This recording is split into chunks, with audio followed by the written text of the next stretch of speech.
Hello అండి, ఆహాల్ time డిసైప్స్కి స్వాగతం. ఈరోజు వీడియోలో కార్తీక పౌర్ణమి రోజు 365 ఒత్తులను ఎలా వెలిగించుకోవాలి, అలాగే కార్తీక పౌర్ణమి రోజు 365 ఒత్తులను వెలిగించలేని వారు తిరిగి మళ్ళీ ఎప్పుడు వెలిగించవచ్చు, ఎక్కడ వెలిగించాలి, ఎలా వెలిగించాలి, ఏ సమయంలో వెలిగించాలి అనే విషయాలను గురించి తెలుసుకుందాం. దీపం పరబ్రహ్మ స్వరూపం. ఏ ఇంట్లో అయితే నిత్యం ధూప దీప నైవేద్యాది కైంకర్యాలు జరుగుతుంటాయో ఆ ఇల్లు అష్టైశ్వర్యాలతో తొలతూగుతుంది అనేది ఆర్యోక్తి.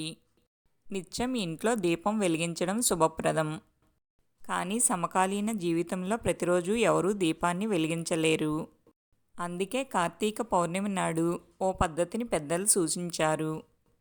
సంవత్సరానికి 365 రోజులు కాబట్టి రోజుకు ఒక ఒత్తి చొప్పున 365 ఒత్తుల్ని జతచేసి వాటిని ఆవు నెయ్యిలో నానబెట్టి కార్తీక పౌర్ణమి నాడు శివాలయంలో కానీ, విష్ణాలయంలో కానీ, తులసి చెట్టు దగ్గర కానీ, లేక పూజా మందిరంలో కానీ వెలిగించాలి.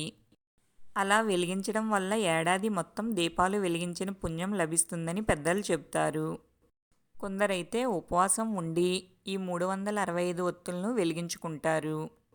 కార్తీక పౌర్ణమి రోజు 365 ఒత్తులు వెలిగించడం కుదరని వారు కార్తీక సోమవారం, కార్తీక ఏకాదశి, కార్తీక ద్వాదశి, మాస శివరాత్రి, అమావాస్య లేదా కార్తీక మాసం ఆఖరి రోజు ఈ 365 ఒత్తుల దీపాన్ని వెలిగించుకోవచ్చు.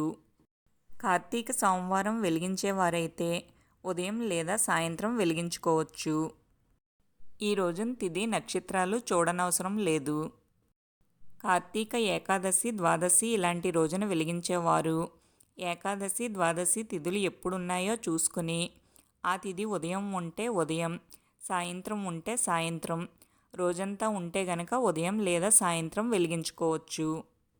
కార్తీక మాసం ఆఖరి రోజు ఈ దీపాలు వదిలేవారు ఉదయం మాత్రమే ఈ దీపాలను వెలిగించాలి, సాయంత్రం వెలిగించకూడదు.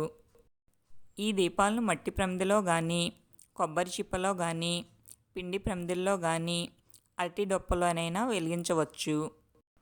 దీపాన్ని వెలిగించే ముందు అష్టదళ పద్మం ముగ్గు వేసుకోవాలి. ఈ పద్మంపై పసుపు, కుంకుమ, అక్షంతలతో అలంకరించుకుని దానిపై పసుపు వినాయకుడిని తమలపాకుపై పెట్టాలి. ముందుగా పసుపు వినాయకుడి ముందు దీపాన్ని వెలిగించాలి. దీపానికి పసుపు కుంకుమ పెట్టి అక్షింతలు వేయాలి. ముందుగా పసుపు వినాయకుడిని పూజించాలి. తరువాత 365 ఒత్తులు వెలిగించాలి. మనం దీపం పెట్టే ప్రమిదలకు లేదా అరటిడొప్పలకు కుంకుమ బొట్లు పెట్టాలి. ఆవు నెయ్యిలో నానబెట్టుకుని ప్రమిదలో పెట్టి ఉంచుకున్న 365 ఒత్తుల మీద హారత కర్పూరం పెట్టి ఏకహారతితో వెలిగించాలి. ఈ విధంగా హారతి కర్పూరం పెట్టి వెలిగించుకోవడం వల్ల ఒత్తులు ఈజీగా వెలిగించవచ్చు. 365 ఒత్తులకు పసుపు, కుంకుమ, అక్షింతలు, పూలు వేసి పూజించాలి. ధూపం చూపించాలి. నైవేద్యంగా బెల్లం, చలిమిడి, వడపప్పు, కొబ్బరికాయ సమర్పించవచ్చు. కర్పూర హారతిని వెలిగించి ఒత్తులకు చూపించాలి. ఈ ఒత్తులు వెలుగుతున్నంతసేపు కార్తీక పురాణం చదువుకోండి. లేదా ఓం నమశివాయ అనే పంచాక్షరి మంత్రాన్ని కానీ, ఓం కార్తీక దామోదరాయ నమః అనే శ్లోకాన్ని చదువుకోవాలి. ఈ ఒత్తులు పూర్తిగా ఆహుతి అయిన తర్వాత ఈ భస్మం మీద కొద్దిగా నీళ్లు చల్లి ఈ బూడిదను తీసుకెళ్లి మొక్కలో పెట్టాలి. లేదంటే ఈ భస్మాన్ని నీళ్లలో కలిపి మొక్కలకు వేయవచ్చు. తరువాత దీపం వెలిగించిన చోట నీటితో తుడిచేయాలి.